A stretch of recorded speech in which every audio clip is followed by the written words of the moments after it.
What happens when a judgmental store manager kicks out a teenager she deems too poor to shop, only to discover that the girl is actually a billionaire heir? A powerful lesson in humility and empathy unfolds as one young woman teaches a lesson that money can't buy. The sun was setting over the high-end shopping district, casting a golden glow on the boutique store that stood among luxury brands. The windows displayed exclusive designer pieces, and the polished floors reflected the soft hum of quiet shoppers. Inside, the atmosphere was one of sophistication and elegance, a stark contrast to the girl who had just stepped through the door.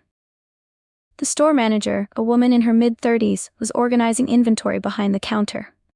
She had been working non-stop for weeks, handling demanding customers and an endless flow of tasks. Today, however, her patience was wearing thin. Her eyes, sharp and calculating, roamed the store as she looked for potential issues, and then they landed on the teen girl. The teen appeared out of place in her scruffy, worn-out clothes, a stark contrast to the sleek, polished patrons who frequented the store. She lingered by the display of expensive handbags, looking at them with a mix of curiosity and awe. Her fingers lightly traced the edges of a leather bag, but her gaze was distant, as though she were imagining a life she could never afford. The store manager's eyes narrowed as she observed the girl. Her instinct told her this was just another person wasting time, probably not able to afford anything, just browsing to pass the time. The manager shook her head slightly, already making judgments about the teen. The store manager's patience wore thin as she watched the teen move from one display to the next, never truly engaging with any of the items. With a deep sigh, she decided to approach. Her smile was tight and professional, but there was an underlying tension in her voice as she asked, "Can I help you with something, miss?" The teen looked up, her face neutral but polite. "No, thank you," she responded softly, her eyes still scanning the luxurious items on the shelves. She continued her slow, quiet browsing, seemingly content in her own world. But for the manager, the girl's presence now felt intrusive, almost as though she didn't belong. The store manager shifted uncomfortably, her mind already drawing conclusions about the situation. She had dealt with people like this before, those who wandered into the store, acting like they were interested but never actually buying. After a few moments of silence, she walked closer to the girl, her tone shifting from polite to pointed. "I'm afraid I'll have to ask you to leave. We only allow serious customers in here, not people just window shopping," she said sharply, her voice cold. The teen blinked in surprise. "I'm just looking," she explained, trying to defend herself, but the manager was unmoved, already feeling the weight of her own judgments. "Store policy," she said, her words firm and final. With a quiet nod, the teen turned and walked out. As she passed through the door, her face was a mask of hurt, but she didn't say a word. As the teen girl stepped out of the boutique, she glanced down at her phone, her expression unreadable. She quickly unlocked the screen and dialed a number with the precision of someone used to making important calls. Her voice, once soft and quiet, now carried a confident professional tone as she discussed the terms of a business deal. "Yes, the merger's finalized. Let's set the meeting for Thursday. We'll need to discuss the strategy for the next phase," she said, her words clear and commanding. She sounded like someone who had been in the business world for years, not a teenager wandering a luxury store. The next day, the store manager was at the counter, reviewing some paperwork, when a colleague walked in with the day's headlines. A news article on the front page caught the manager's attention. "Teen billionaire heir disguised as average shopper, the face behind the latest tech empire," the headline read. The accompanying photo was unmistakable, the same teen girl the manager had kicked out the day before.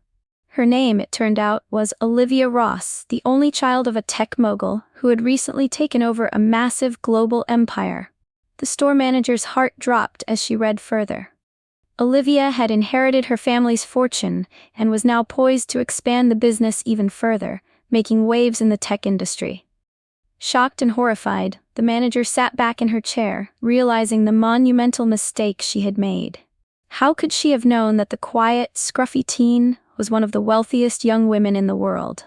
The manager sat frozen, the news article still in her hands, the weight of her actions sinking in. She had been so quick to judge Olivia based on her appearance, assuming she didn't belong in the store because of the way she dressed. In that moment, the manager was flooded with guilt.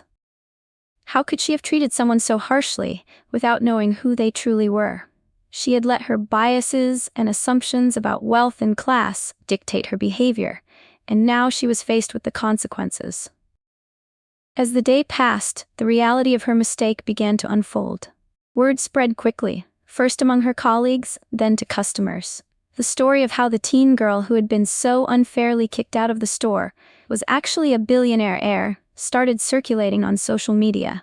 People began to share their opinions, some of them condemning the store's treatment of the girl, others expressing disbelief that someone so wealthy could be treated with such disdain. The store's reputation, built over years of serving high-end clients, started to crumble. Negative reviews flooded the store's social media accounts, and soon enough, customers were posting about how they would never return. The manager could feel the shift in the atmosphere as she overheard whispers among staff and customers alike.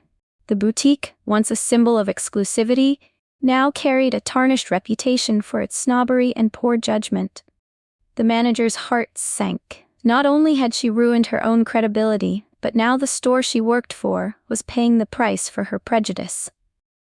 The following week, Olivia's identity was widely known, and the story of the boutique's treatment of her had made headlines. Rather than choosing to remain silent, she decided to take action. Not out of spite, but with the intention of offering a valuable lesson. She scheduled a meeting with the store manager, requesting to speak with her privately. When the manager walked into the room, she was immediately struck by the calm yet powerful presence of the young woman who had been unjustly thrown out. Olivia spoke first, her voice soft but resolute. "I don't want to make you feel bad, but I need you to understand how that day felt," she said, her eyes meeting the manager's with genuine sincerity. "You assumed things about me based on how I looked, and that's not fair. I want to remind you that appearances don't define who people are." The manager was taken aback, her guilt resurfacing, but Olivia continued. "I'm not here to get revenge. I just want you to recognize that your actions were harmful, and I hope you'll be more mindful in the future." Instead of choosing to retaliate, Olivia offered the manager a chance to make things right. She proposed that she invest in the boutique, helping revamp its image and introduce a new, inclusive marketing strategy. She also suggested the store make a donation to initiatives that supported equal opportunities for people from all walks of life. The manager, deeply moved, agreed. Olivia's choice to use her power for positive change was a testament to her growth and wisdom, and the manager knew she had learned an invaluable lesson. The store manager sat in her office, reflecting on the chain of events that had unfolded. She was ashamed, not just because of her behavior toward Olivia, but because it had revealed a deep flaw within herself: her tendency to judge people based on appearances. The realization weighed heavily on her, and she knew that something had to change. After a few days of reflection, the manager sought out Olivia to offer a heartfelt apology. She found the teen at the store, walking through the newly revamped space that Olivia had helped transform. "I owe you an apology," the manager said, her voice filled with sincerity. "I judged you unfairly, and I deeply regret my actions. I was wrong, and I'm sorry for the hurt I caused." Olivia, who had moved on from the incident, smiled warmly. "Thank you," she replied simply, her calm demeanor leaving an impression on the manager. The manager promised herself that she would never again judge someone based on how they looked. She realized that true wealth wasn't just about money, it was about integrity, humility, and the ability to see beyond the surface. As the boutique's reputation began to heal, she worked tirelessly to ensure that the store became a place where everyone, no matter their background, felt welcome. Olivia, for her part, moved on with grace, not seeking recognition for her actions, but instead letting them speak for themselves. The quiet act of kindness and the manager's journey toward redemption served as powerful reminders of the importance of empathy and humility in a world that often judges too quickly.